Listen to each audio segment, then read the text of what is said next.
Bismillahirrahmanirrahim. Assalamualaikum warahmatullahi wabarakatuh. Sedari pengacara majlis Yang Amat Berhormat Datuk Seri Ahmad Zahid Hamidi, Timbalan Perdana Menteri Malaysia, rakan-rakan, ahli-ahli kabinet, saudara-saudari yang dihormati dan kasih sekalian.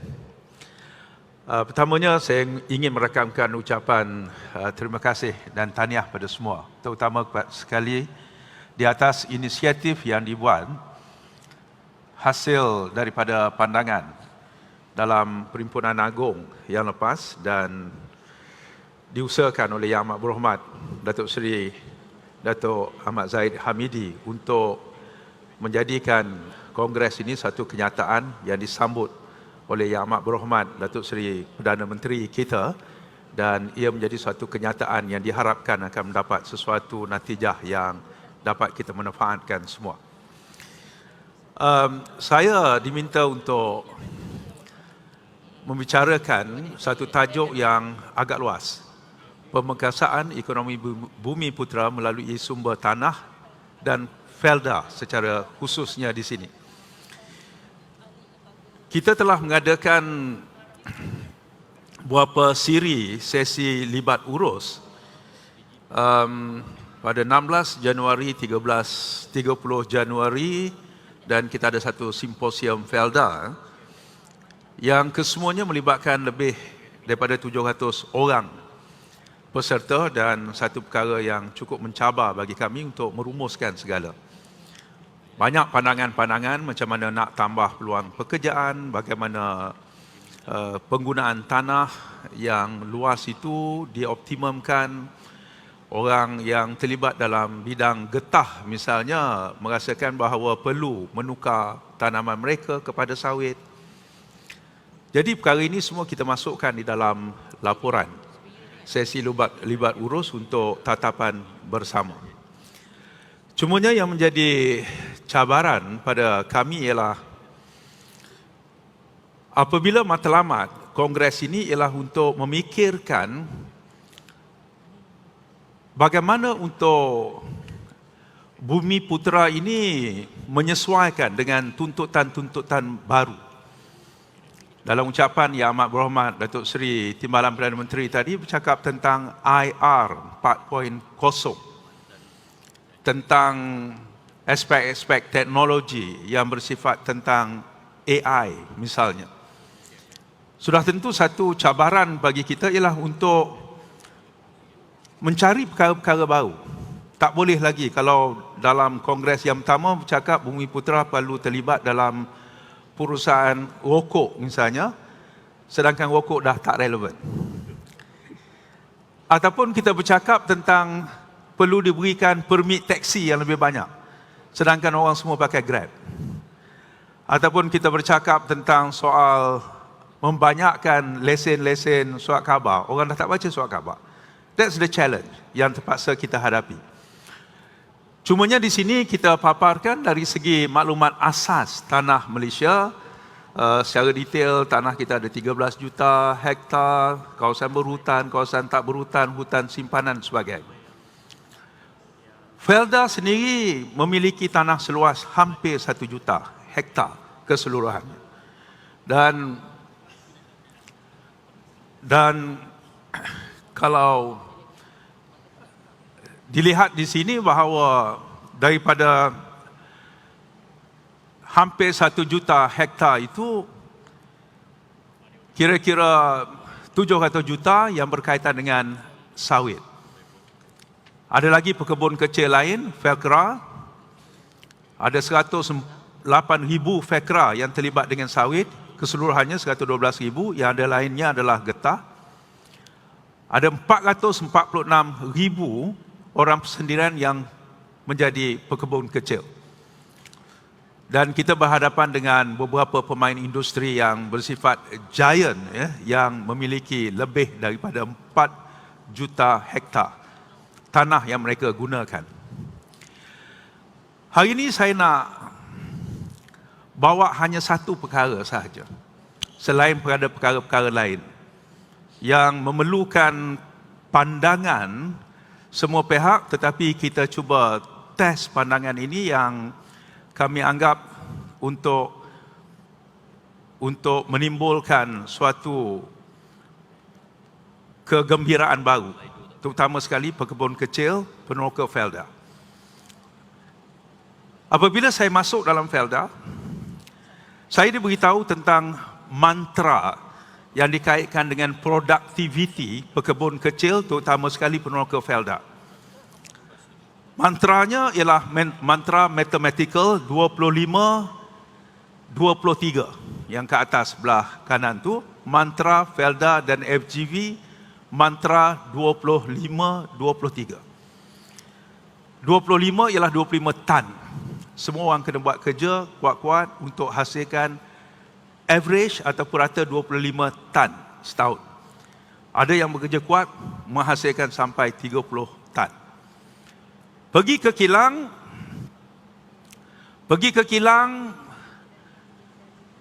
kilang hendaklah perah buah itu sehingga ke tahap 23% daripada buah tandan segar yang dihantar mesti keluar 23%. Realitinya jarang sampai 23%. Selalunya dalam 20%, 18, 19 dan sebagainya. Tetapi mantra yang diberikan dekat kilang, sebab Felda dia hanya mengeluarkan, kilang adalah diuruskan oleh FGV, mesti keluarkan perahnya 23. Itu mantra.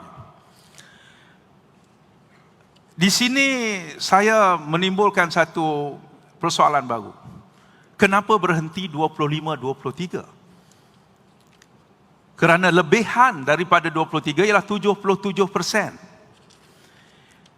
Ataupun kalau dia boleh perah 20% saja, lebihannya 80%. Dan 80% itu dianggap sesuatu yang tidak berguna. Sebab itu dipanggil waste. Dipanggil waste. Perkataan waste itu ialah perkara yang tak berguna. Dan kita timbulkan, ini adalah pandangan lama. Pandangan dulu-dulu. Kalau kita pergi ke dekat dengan kilang sawit itu berbau busuk kerana di situ banyak waste.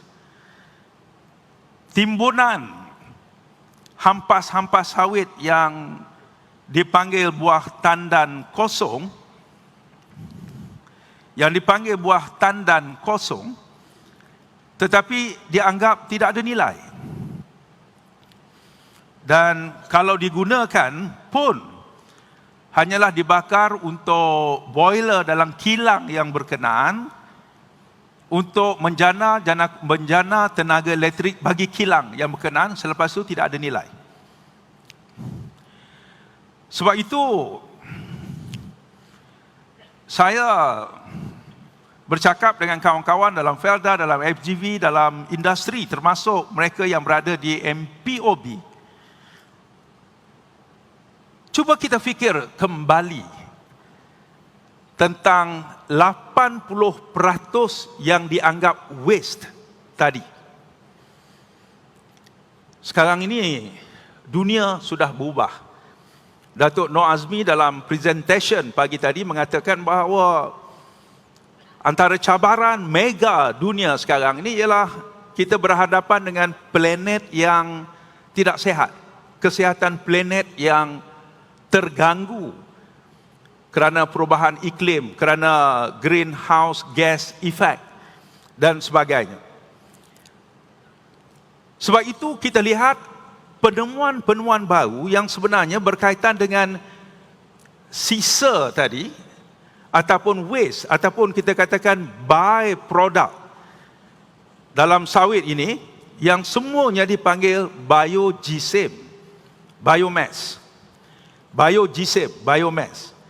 Dalam biomass itu ada perkara-perkara, misalnya kita tengok air yang dipanggil kumbahan, dipanggil POME, palm oil mill effluent. Kemudiannya ada fiber, sabut dia tu. Daripada POME sebenarnya boleh ditukar kepada banyak perkara lain. Misalnya dipanggil slush palm oil, kumbahan dia yang berair tadi, dan tahi minyak di canter cake. Rupanya daripada SPO boleh menghasilkan minyak kapal terbang. dipanggil Sustainable Aviation Fuel. Teknologi boleh mengubah dia menjadi minyak kapal terbang. Dan harganya semakin naik dan keperluannya semakin banyak orang mencarinya. Kerana dunia pun di syarikat-syarikat penerbangan antarabangsa, mereka berhadapan dengan soal tekanan menggunakan minyak kapal terbang yang berasaskan pada fossil fuel. Mereka dikenakan cukai yang tinggi. Maka mereka mencari pilihan lain, iaitu minyak yang berasaskan biofuel. Boleh datang daripada kumbahan yang dihasilkan oleh kilang sawit tadi. Ada decanter cake ataupun tahi minyak. Boleh menjadi makanan haiwan. Black soldier fly. Saya beritahu nanti cerita black soldier fly. Ada biogas. Fiber boleh dibekalkan kepada syarikat-syarikat penjana elektrik. Kita ada dasar biogypsum negara untuk menjana elektrik. Abu dia boleh jadi dipanggil fly ash, boleh menjadi sebahagian daripada baja yang selama ini kita import. Dia hasilkan graphite, hasilkan biochar. Ni black pellet yang boleh semuanya menghasilkan tenaga. Ini saya beri contohnya. Semua ini adalah nilai-nilai yang selama ini apabila peneroka menghantar buah tandan mereka, mereka merasakan bahawa perjalanan buah tandan segar itu berakhir untuk menjadi CPO atau crude palm oil.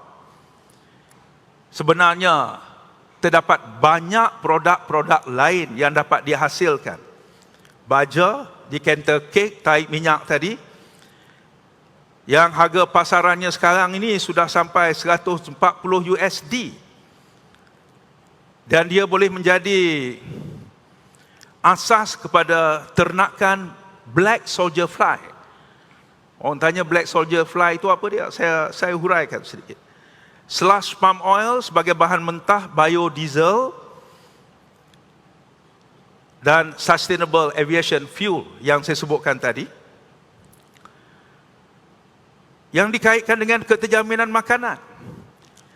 Banyak orang kata bila kita sebut keterjaminan makanan, tanam banyak-banyak dalam tanah yang ada.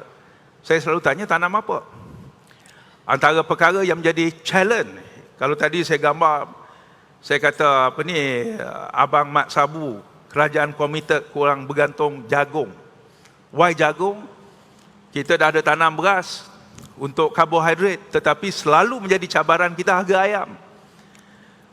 Kenapa harga ayam menjadi cabaran? Ialah kerana kita boleh bela ayam mencukupi, tetapi makanan ayam itu semuanya kita import. Makanan ayam. Macam mana nak buat makanan ayam? Perlukan jagung dan kacang soya. Kenapa tak tanam jagung?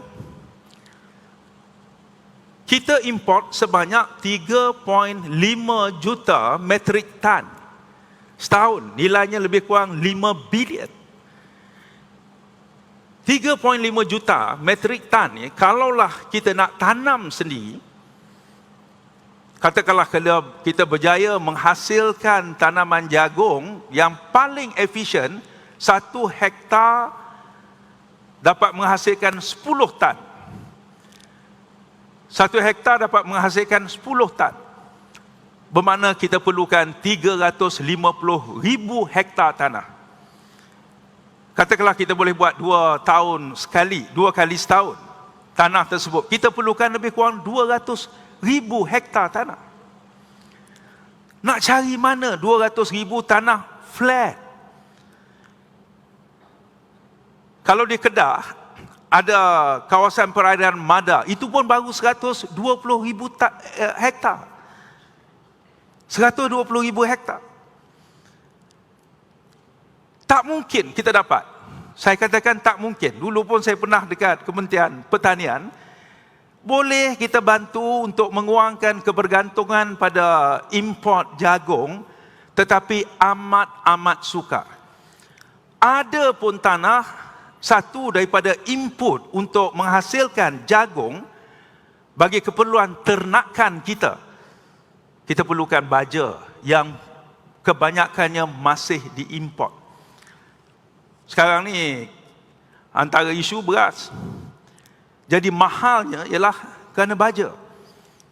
Baja memerlukan elemen NPK, nitrate, phosphorus, potassium. Semuanya boleh dikatakan import. Ini cabaran bila kita bercakap tentang keterjaminan makanan. Sebab itu, saya bercakap, apabila Felda dan syarikat sawit kita yang menghasilkan apa yang sebutkan tahi minyak, decanter cake yang banyak, kajian menunjukkan bahawa ini adalah merupakan asas untuk kita membiarkan black soldier flies. Black soldier flies ni larva lalat askar hitam, asalnya daripada Brazil. Dia ada keistimewaan tertentu, kandungan proteinnya yang tinggi, dia ada sifat dia boleh meresapkan bakteria sebab dia duduk dalam bahan-bahan kompos, bahan-bahan yang reput, dia makan bakteria. Jadi kalau ayam makan dia, tak payah pakai, sepatutnya tak payah pakai antibiotik lagi. Dan terkenal seluruh. Saya difahamkan syarikat Singapura buat dekat Johor, dia ekspor pula. Dan ini adalah perkara-perkara baru yang kita rasakan. Kalau nak dapat tanah 200,000 hektar flat, nak pakai dia punya jentera harvesters, kalau main sikit-sikit tak boleh. Ada satu kesukaran. Tapi kalau yang ini boleh buat dalam kontainer, boleh menegak, kurang tanah yang digunakan. Dan sekarang ni kalau dikatakan decanter cake ini dicari, antaranya tujuan untuk membiarkan black soldier fly ini. Kalau kita cek dalam export portal, decanter cake ataupun tahi minyak sawit tadi nilainya 140, ada diskaun $110 per metric ton. Yang itu saja nilainya lebih kurang RM500. Sedangkan bagi pekebun kecil, dia happy hantar buah tandan segar dapat RM800. Tetapi dia tak sedar bahawa RM500 datang daripada tahi minyak, boleh dihasilkan. Dan kalau lava ini dikeringkan, pasarannya $3,600 per metric ton. Ini adalah bidang-bidang baru yang saya katakan perlu diberikan perhatian dalam dunia perladangan, yang sebelum ini dilihat ini tidak ada apa-apa nilai. Bahkan kalau kita tengok, satu permintaan yang besar dalam dunia sekarang ni ialah sustainable aviation fuel, minyak fuel bio yang boleh dihasilkan daripada slash palm oil, SPO yang disebutkan tadi. Ini adalah unjuran dari segi permintaannya dan nilai dan harganya yang semakin meningkat. Kalau sekarang pun harga dibeli dengan 2 kali lebih mahal daripada harga minyak kapal terbang yang sekarang dipakai. Kenapa lebih mahal? Sebab setiap syarikat-syarikat itu perlu menunjukkan bahawa mereka perlu memenuhi tuntutan net zero di dalam dunia yang menekankan tentang soal environment yang berlaku sekarang ini. Artinya, kalau dikatakan bahawa ini adalah punca-punca kepada kekayaan baru yang mesti dilihat secara serius. Apa yang saya ingin tekankan di sini ialah negara perlu ada suatu roadmap, jalan tentang apakah hala tuju ekonomi negara dalam soal pengurusan alam sekitar. Dunia sekarang ni ada dua model ekonomi. Kita tak cakap model komunis, model kapitalis, sosialis dan sebagainya, tetapi yang berkaitan dengan pengurusan sumber, sebenarnya terdapat dua model yang besar. Satu dipanggil linear economy, yang kedua dipanggil circular economy. Banyak orang dah dengar perkataan ini, tetapi banyak orang pertama, bukannya secular, tetapi circular economy, ekonomi kitaran. Kalau linear economy, cara lama. Kita korek, kita cari hasil daripada bawah, kita pakai, kita buang. Korek, pakai, buang. Circular economy, kita korek, pakai, guna, kita repair, kita recycle. How we recycle. Dan kalau dalam bidang yang disebutkan tadi, kita mempunyai satu prinsip dan dasar yang kuat tentang recycle semua perkara, kita akan memasuki bidang baru, alam baru dari segi ekonomi kita. Saya sebutkan sini, kalau dalam model bioekonomi kitaran, lebih complicated sikit. Bagaimana hasil daripada sawit tadi jangan dilihat CPO ataupun dikatakan minyak mentah sawit yang hasilkan minyak goreng, tetapi 80% biomass yang dipanggil sabut, yang dipanggil hampas, yang dipanggil tai minyak, boleh dikitarkan menjadi satu punca kekayaan baru yang mesti dilihat secara serius. Sebab itu dalam model ini, kita ingin bukan mencadangkan, ini perkara bukan baru, tetapi tidak ada dasar yang jelas, iaitu cadangan model ekonomi kitaran dalam industri sawit itu sendiri. Kalau kita lihat, peneroka kebun kecil menghasilkan buah tandan segar. Dekat kilang sawit, 20% menghasilkan minyak sawit mentah. 80% dipanggil hampas ataupun buah tandan kosong. Daripada situ sebahagiannya hanya digunakan untuk dalaman kilang yang berkenaan. Tetapi perlunya ada satu sistem yang kita katakan bahawa perlunya ada suatu konsortium yang menguruskan sisa ini secara besar-besaran, secara tersusun dan secara terperinci. Banyak kilang-kilang dilepaskan begitu saja, sisa-sisa ini dia memberi kesan yang tidak baik, melepaskan gas yang tak baik, dan orang menuduh bahawa industri sawit ialah industri yang mencemar alam sekitar. Kalau dilihat sini, dalam dotted merah itu ialah inisiatif baru. Orang kata memang dah boleh buat, tetapi saya difahamkan TMB dah bagi lesen, bukan TMB, lesen untuk membuat elektrik yang berasaskan biomass, biomass tadi dah dekat 30 dikeluarkan. Daripada 30 ramai yang tak mampu, tak boleh bertahan, tinggal dalam 45 je sekarang dalam negara kita. Why? Supply yang tak menentu. Why? Tidak ada harga tetap. Saya tanya kawan-kawan FGB, berapa harga EFB? Dia kata tak tahu. Saya tanya MPOB, apa harga EFP ataupun buah tandan kosong tadi? Tak tahu. Tidak ada satu sistem yang jelas. Ianya hanya ditentukan di peringkat kilang saja, ikut manager kilang, sebab selama ni orang anggap ini bahan buangan, bahan kumbahan. Dulu kami tolong bayar dia orang untuk bersihkan. Sekarang kalau nak ambil. Sekarang kalau bayar sikit pun okey. Tetapi bagaimana untuk mempunyai satu sistem di mana ada nilai di situ dan akhirnya dalam seluruh rantaian supply bekalan tersebut hasilnya patah balik kepada peneroka,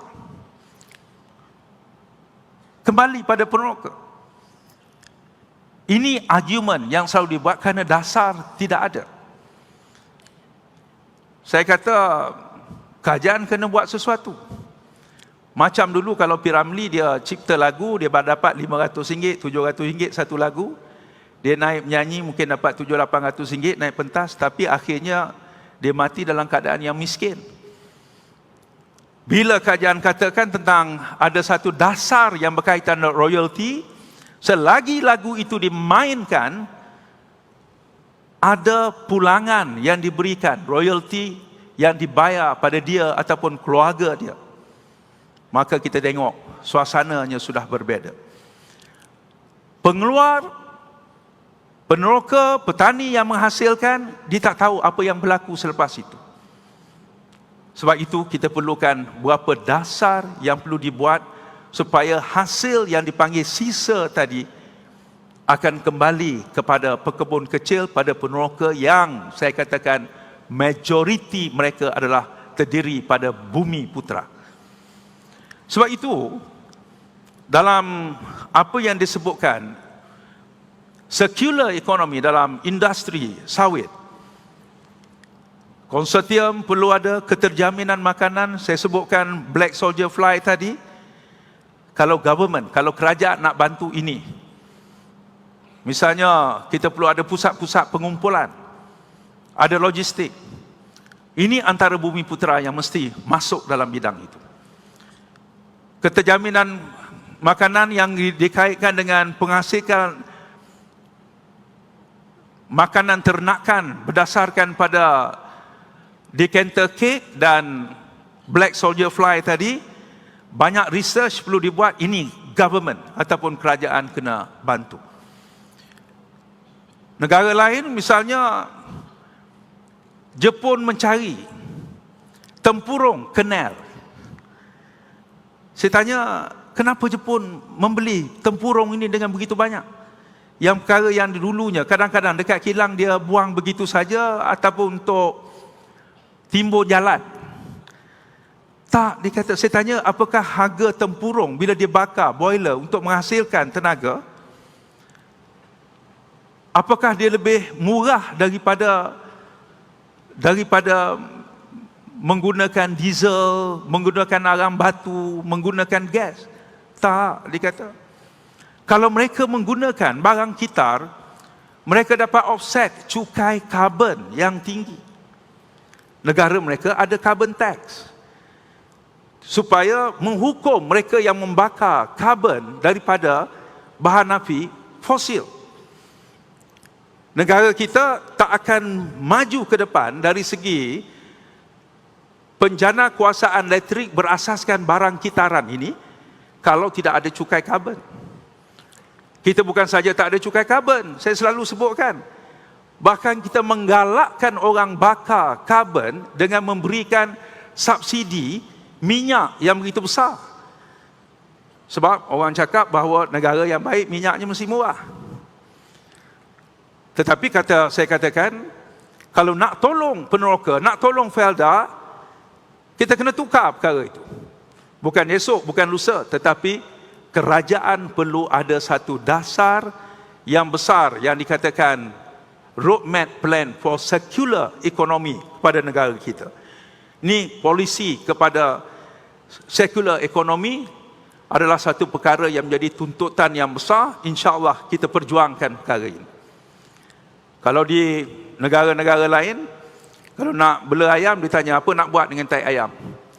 Kalau nak bela lembu, apa kamu nak buat dengan tai lembu? Apa nak buat dengan tai lembu tu? Orang kata nak jadi baja, kena ada pusat pengeringan. Tak ada government tolong, bantu pengeringan supaya kemudiannya ditaburkan di tanah untuk tanam napier, nak tanam jagung, akhirnya untuk makanan lembu itu kembali. Jadi circular economy itu satu perkara yang sudah diamalkan dalam banyak negara dalam dunia. Dan kita katakan, kalau inilah bidang baru yang diberikan perhatian, saya katakan pulangan baru akan dapat dinikmati oleh peneroka Felda dan juga pekebun kecil seluruh negara. Saya sebutkan di sini, dalam cadangan ekonomi kitaran, kalau nilai buah tandan segar 800, sebenarnya didapat generate pendapatan yang tambahan kepada 1065. Ini hanya kalau dikirakan tentang EFB, pump canal shell, slush oil yang disebutkan tadi. Ini pendapatan tambahan untuk keseluruhan industri 20 bilion keseluruhannya. Tetapi ini tak masuk electricity. Ini tak termasuk pada SAF atau Sustainable Aviation Fuel yang saya sebutkan tadi. Next. Ini kalau minta cadangan kami, perlunya suatu polisi ataupun roadmap kepada ekonomi kitaran. Kalau ia buat, ia akan menjadi satu game changer yang akan dapat dimanfaatkan, terutama sekali mereka yang berada dalam industri sawit, getah juga dan yang lain. Malaysia sudah ada National Biomass Action Plan, kita ada National Agri-Commodity Policy yang kita ada, tetapi saya katakan roadmap secara mendalam, terperinci berkaitan dengan ekonomi kitaran belum begitu jelas lagi. Negara-negara lain, Finland dianggap termaju, dia sudah semua perkara. Kalau kita tengok kereta Volvo misalnya di Sweden, dia dah katakan premiumnya 25% plastik kereta dia pakai recycle plastik, 40% recycle aluminium, recycle steel dan sebagainya. Pelan untuk mengurangkan sampah, semua ini dapat digunakan.